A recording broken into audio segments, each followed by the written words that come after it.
জাতীয় নাগরিক পার্টির আহ্বায়ক ও বিরোধী দলীয় চিফ হুইপ নাহিদ ইসলাম বলেছেন, অভ্যুত্থানের সময় রাজনৈতিক দলগুলো সবার আগে ক্যান্টনমেন্ট চলে গিয়েছিল এবং সেখানে গণতান্ত্রিক ক্ষমতার কেন্দ্র নির্ধারিত হয়েছে। এই বক্তব্যকে আপনি কিভাবে দেখছেন?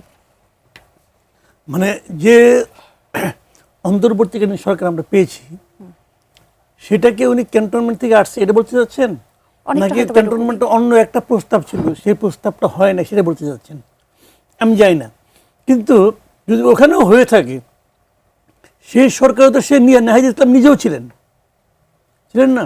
যে অন্তর্বর্তীকালীন সরকারের সাফল্য বলেন ব্যর্থতা বলেন, এর দায় অন্য কারোর উপর চাপানোর আগে নিজের উপরে আগে চাপাতে হবে। উনি ওই সরকারের গুরুত্বপূর্ণ ব্যক্তি ছিলেন, উনি একা না, ওনার আরও 2 সহকর্মী সেখানে ছিলেন।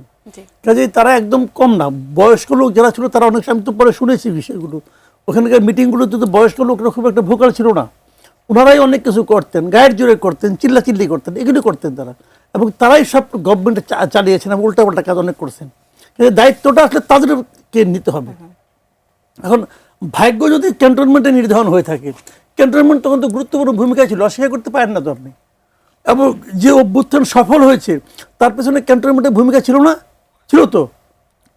আর্মি যদি ওই সময় শেখ হাসিনাকে শেখ হাসিনার কথা না শুনতো, মানে তারা তো শুনে নাই, তারা যদি শুনতো তাহলে তো এই বিজয় হয়তো অন্যভাবে হইতো।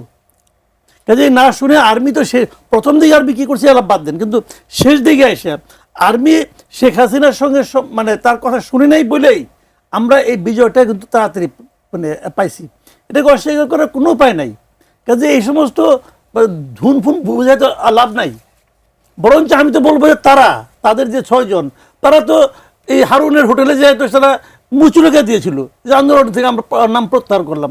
তখন যদি বেসরকারি বিশ্ববিদ্যালয়ে পোলাপান না দাঁড়াইতো তাহলে যে আন্দোলন এই পর্যন্ত আসতোই না। অথচ সেই বেসরকারি বিশ্ববিদ্যালয়ে কিন্তু কোনো মূল্যায়ন করা হয় নাই।